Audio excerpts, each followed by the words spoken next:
Galera, é o seguinte, aqui quem está falando não é o deputado Romário, não é o ex-jogador de futebol Romário, o ídolo Romário. Aqui quem está falando é o brasileiro Romário. Eu quero começar essa minha fala aqui, primeiro, parabenizando o povo brasileiro por essas manifestações feitas ontem, hoje, e eu acredito que elas continuarão. Eu acredito também que a partir de ontem, com esse manifesto, com essas atitudes do nosso povo, os nossos governantes têm que entender definitivamente, a partir de agora, que os dias de falcatruas, sacanagens, roubos, desonestidade e principalmente falta de respeito com o nosso povo, acabou isso. A política do Brasil, ela definitivamente, ela tem que servir para fazer o bem. E com todo respeito, o que a gente vê aí está longe de ser o bem. Eu vou falar alguns dados para vocês que eu tenho certeza que muitos já sabem, só para registrar. O Brasil, quando aceitou ser o país sede da Copa do Mundo, em 2007, a previsão era de gasto de mais ou menos 23 bilhões. Nós estamos em 2013, essa previsão já está em 28 e nós não podemos esquecer que a Copa do Mundo ainda falta um ano e alguns meses. Então, vocês imaginam o quanto pode chegar isso. Só em estádio, o Brasil investiu 7,1 bilhão de reais. Isso poderia proporcionar ao Brasil as seguintes situações que eu vou dizer aqui. 8 mil escolas novas.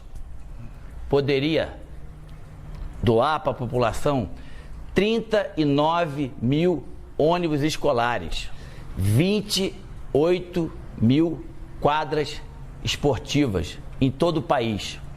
O dinheiro que foi gasto no Mané Garrincha, se vocês querem saber, poderiam ser construídas 150 mil casas populares para as pessoas de baixa renda, de média renda, para as pessoas que não têm renda. Mas não. Fomos lá e colocamos quase 1,5 bilhão no estádio, aonde que ficou bonito, ficou lindo, prático, não muito. E detalhe, daqui a um ano, esses estádios que foram construídos foram para a Copa das Confederações. Aí depois da Copa das Confederações, vão ter que ser refeito algumas coisas que não deram certo e coisas novas para a Copa do Mundo. Que quem determina isso é o verdadeiro presidente da FIFA hoje, que se chama, é o verdadeiro presidente do país hoje, que se chama FIFA. Que a FIFA chega aqui no nosso país, monta um estado dentro do nosso estado e é isso aí.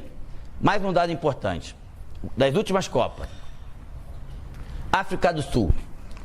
A África do Sul teve um gasto de 7,7 bilhões. O Japão teve um gasto de 10,1 bilhões de reais. A Alemanha teve um gasto de 10,7. E o Brasil já está com um gasto de 28 ponto alguma coisa. Ou seja, desculpa a expressão, sacanagem, né? É sacanagem com o nosso dinheiro, é sacanagem com o dinheiro do povo, essa é falta de respeito, é falta de escrúpulo. E demais, uma outra coisa que eu poderia muito bem passar aqui sem falar, mas as pessoas me conhecem, sabem como eu sou. Imagina quantas pessoas estão se enriquecendo com isso. Vocês têm ideia?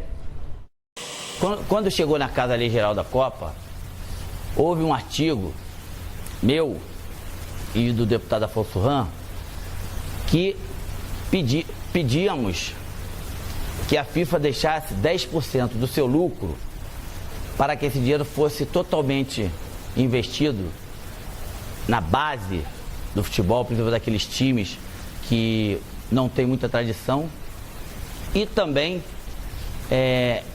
em pessoas com qualquer tipo de deficiência para poder ter a oportunidade da prática do esporte. A FIFA até hoje não respondeu se vai deixar. Uma outra coisa, ano passado, a comissão que existe na casa, a Frente Parlamentar em Defesa da Pessoa com Deficiência, teve quase todos nós deputados no Rio de Janeiro, E a CBF, através do presidente da época, e o COL, através do Ronaldo na época, prometeram que essas pessoas com deficiência de baixa renda teriam 32 mil ingressos para a Copa do Mundo. Aí eu pergunto a vocês, cadê? A presidenta atual do nosso país, que se chama FIFA, ela vai chegar aqui, vai ter um lucro de 4 bilhões de reais e teria que pagar mais ou menos em impostos 1 bi e não vai pagar. Ou seja, ela vem, monta o circo, não gasta nenhum e leva tudo. Perguntar para mim se eu sou contra a Copa do Mundo? Claro que não. Eu sou bastante a favor da Copa do Mundo. E vou dizer mais, lá atrás, quando o país recebeu como país sede da Copa do Mundo, eu estava lá presente e me fizeram 2 perguntas. O Brasil tem condição de fazer a Copa do Mundo e tem condição de fazer uma das grandes? A minha resposta daquela época foi: não só tem condição, como vai fazer a maior Copa de todos os tempos. Só que depois de tantos anos, de 2007 para cá, as coisas, infelizmente, elas desandaram para um lado que totalmente negativo. Orçamentos que foram feitos em relação a estádio, aeroportos, mobilidade urbana, acessibilidade, tudo errado lá atrás. E quem paga com isso é o povo. Então, os políticos, aqueles que foram votados pelo povo, aqueles que têm por obrigação de dar uma qualidade melhor de vida ao povo, que viram com seus próprios olhos o que aconteceu ontem, o que vai acontecer hoje, amanhã, e eu tenho certeza que vai continuar acontecendo até esses políticos tomarem vergonha da cara e entender que o Brasil é do brasileiro. Eu tenho certeza que agora nós temos por obrigação de colocar o país nos trilhos certos, no rumo certo, porque o Brasil, o povo brasileiro cansou.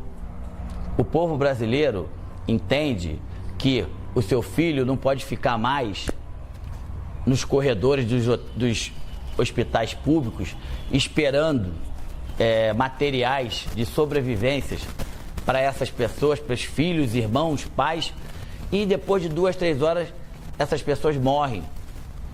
Enfim, continue fazendo essa manifestação, continue indo às ruas, sempre pacificamente. Só assim que os deputados, quando eu falo de deputados, vocês sabem que eu também sou, vamos ter que entender que as coisas têm que mudar. E só vai mudar se o povo, com a atitude de ontem, de hoje e de amanhã, continuarem com essa atitude. Parabéns. Mais do que nunca, eu me orgulho de ser brasileiro.